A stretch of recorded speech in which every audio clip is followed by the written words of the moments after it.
Hello and welcome back. This is Arsynical, and we are playing the home. We are going home. This is preordained from the last episode. If you've missed any, go back. I swear you will be very intrigued. A door, or another door, or another door, another door.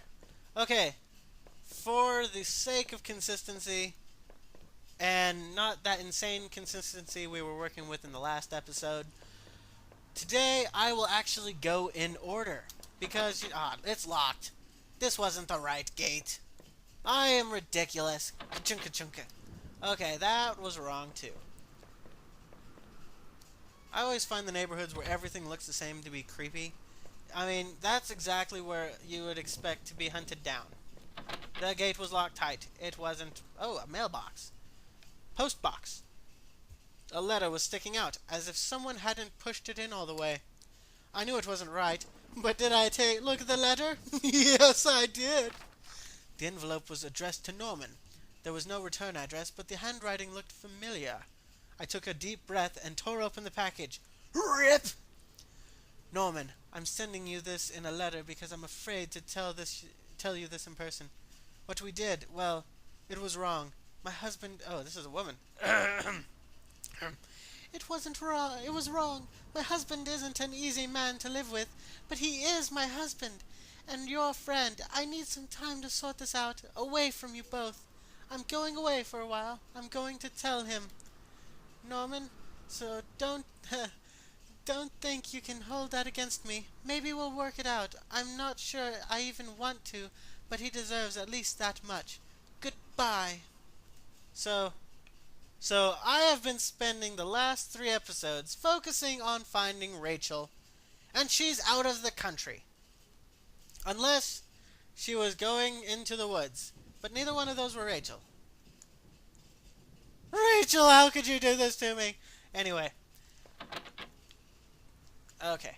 Apparently, Norman never got that letter. We found out all too soon.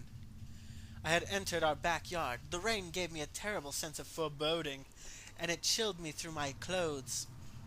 I was expectant, but also afraid. Okay, what are we gonna find? You know, this started out horrifying. There's blood. This started out horrifying, but the more mystery it's getting, the more awesome it is. I mean, I was like, oh my god, what's gonna happen next? I held my breath as I approached our back door. I was terrified to step inside. With all the blood, dude, I would be too. The house was painfully quiet. The only sound was my own breathing, ragged and strained. I flicked the light switch by the door. The power was off. Well, yeah, we've been running around all over the woods. We've been climbing like 50 ladders, and, you know, even with werewolf endurance, it's come on, man. This is like a marathon. I remembered having breakfast here on this very table. Was that yesterday or sometime before? By the way everything looks, I'm saying it was like 10 years in the past. The door to the basement, it was locked. Where had I put the damn key? And why is it, in horror games and movies, no one ever seems to remember where the keys are? There was a small pile of mail on the floor in front of the mail slot. How long had I been away? Why hadn't Rachel picked this up? Because she's off in another country, dude. Most of the contents were bills. There was a credit card bill there.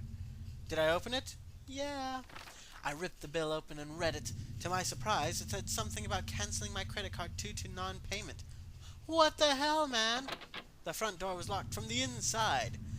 I couldn't go out, though. I needed to see if Rachel was here. Anyone else feel worried? Every time we look for a body, we find somebody. And they're dead. I had found the last missing piece of my wallet. The old photo of Rachel and I stared back at me, reminding me of better times. It didn't make me feel terribly comfortable. Did I keep it anyway? Yeah. I replaced the photo in my wallet, feeling like I had got part of my life back. Still, the image made me uneasy. Why had I thrown it away? You mean on the ground? On the ground, dude? our television, which is a very nice television considering the other guy's television.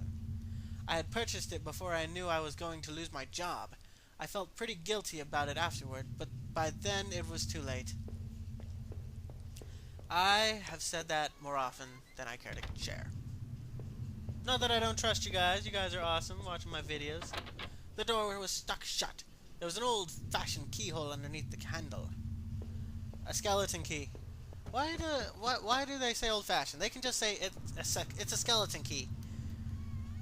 Okay. Top floor. Can I turn on the lamp? Oh, no power. Right, storm outside. The books were there. There were half mine and half Rachel's. Hey, now that I looked more closely, it looked like the man in that house had some of the same books as I did. Huh. Did we make a big circle? My wife's, Rachel's suitcase was sitting on the bed. It was closed, but I had a feeling what was inside. Did I open it? Rachel's suitcase contained clothes, toiletries, and a train ticket. Is this what you were going to do with Norman? What? No, she said she was gonna... Do you not pay attention? I have very bad paying attention skills, and I paid attention. She was going away for a while. Norman's stuff... Was that... See, even my paying attention skills. I did not know that was broken.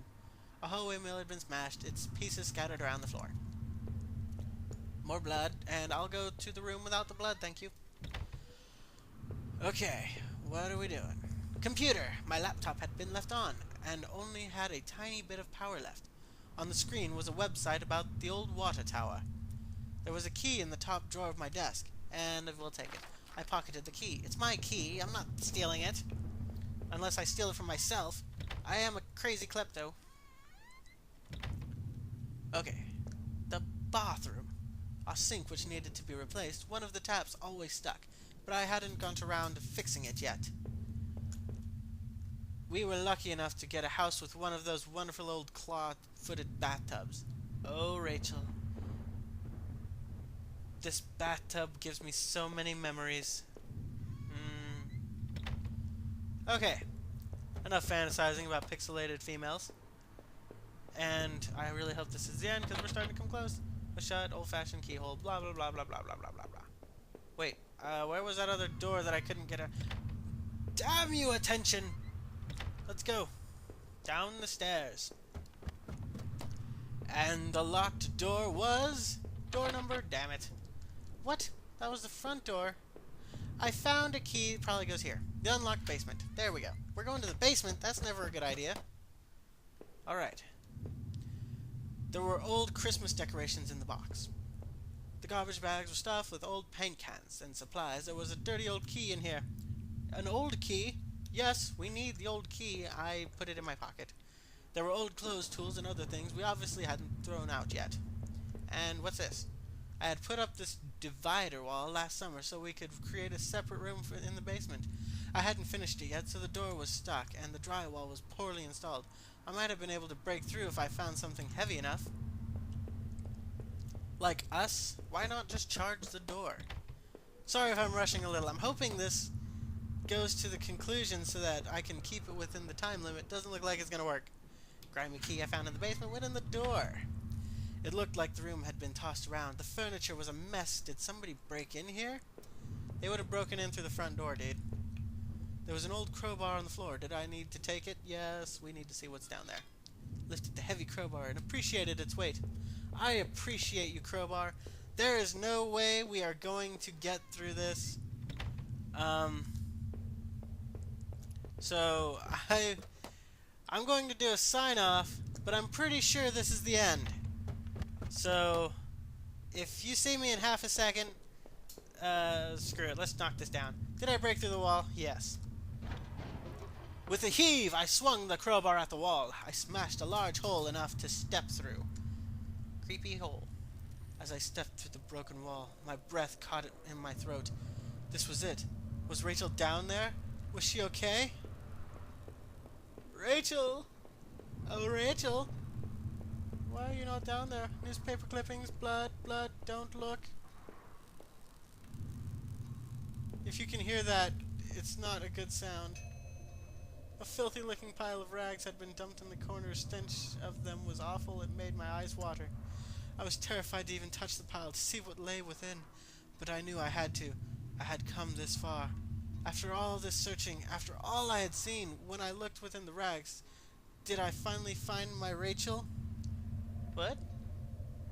Yes?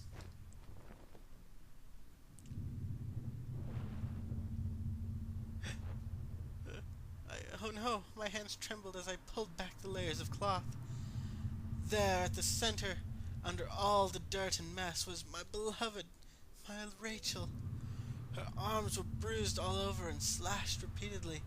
Her clothes were ripped and torn, and even through all that sickening blood, it was obvious she had been stabbed to death. The knife I had carried all this way suddenly seemed like a poison. What had happened to Rachel? Who did this to you? I thought about all I had seen and wondered if any of it could help me figure out who had done this. And when I couldn't stay there any longer, I stepped away on shaky legs and made my way back upstairs. Reluctantly, exhausted from my journey, I could no longer resist the urge to close my eyes. And we fall asleep. Windows. What? No! What? Maybe I would use some of Rachel's travel books and find some place to go. Okay. So there is more to this game. I actually thought we woke up in the beginning of the game and this whole thing was just going to be a complete mind freak. And that's just avoiding the swear, not referring to, yeah, whatever. But oh my god. That was amazing. Apparently there's more to the game, so I will go ahead and close it here. And I will see you in the next Let's Play. Playtime, sorry. I will see you next time. Arsynical will be back.